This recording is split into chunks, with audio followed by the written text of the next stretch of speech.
You know that feeling when you leave a conversation and you just wish you'd made a real connection? Well, today we're going to look at how to turn those everyday interactions from missed opportunities into something truly meaningful. We have all been there. That little pang of regret when a conversation just fizzles out, and you're left thinking, man, I wish that had gone better. Well, guess what? Today, we're building the exact toolkit you need to make sure it does. So here's our game plan for today. We're going to start with the absolute foundation, getting to know yourself. Then we'll build on that with first impressions, breaking the ice, diving into real conversations, and finally, making this whole thing a lifelong practice. It's a real inside-out journey. Okay, first things first. Before you can even think about connecting with other people, you've got to start with the most important connection of all, the one with yourself. Let's dig into how. Think about it. There's a massive difference between just existing, going through the motions, and truly living. And journaling is such a powerful tool to bridge that gap. It's not about writing some literary masterpiece. It's literally just about holding up a mirror to your own thoughts so you can see what's really going on in there. All right, here's another tool. It might feel a little cringy at first, but trust me, it's powerful. Record yourself speaking. When you're in the middle of talking, you have no idea you're saying a million times, or if you're kind of rambling. But a recording, it gives you that totally objective view, helping you spot those little habits and actually track your progress. It's like having your own personal coach in your pocket. Okay, so we've done the internal work. Now let's focus on what's happening on the outside. Because long before you even open your mouth, that self-awareness you've been building starts to show. Your first impression is already speaking for you. Confident posture is about so much more than just looking good. Standing tall with your eyes up and your shoulders back, you're not just projecting confidence, you actually start to feel it. Plus, it literally opens up your lungs so you can breathe deeper, which makes you feel and look way more open and approachable. And here's a super quick and practical tip from WikiHow that I absolutely love. You know how everyone says cheese for photos? Well, that can give you this kind of forced, weird grin. But try saying money. Seriously.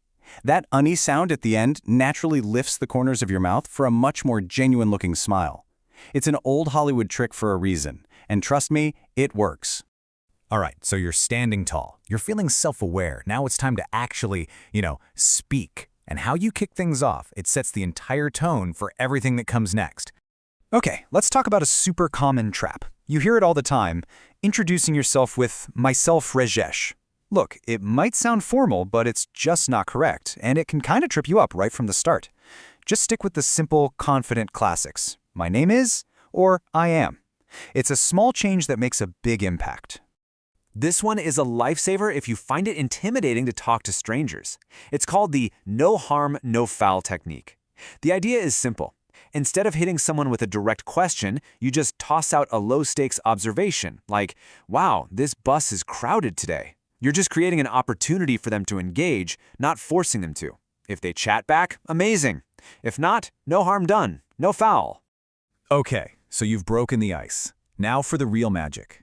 How do you get past the boring small talk and actually build a real connection? This is where the art truly begins. This next technique is an absolute game changer. It's called conversational threading. Think about it. When someone says, I'm a barista at Starbucks, they've just handed you two potential conversation threads, the word barista and the word Starbucks.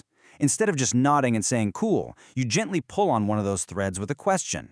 It's proof that you're actually listening, and it keeps the conversation alive.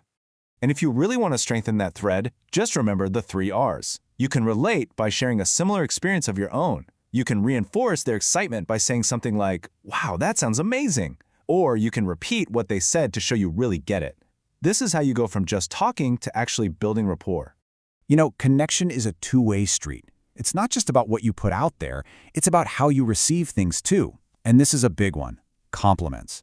When someone gives you one, the most powerful and confident thing you can do is just say thank you. That's it. Own it. They're giving you a gift, so just accept it graciously. Because think about what happens when you deflect it.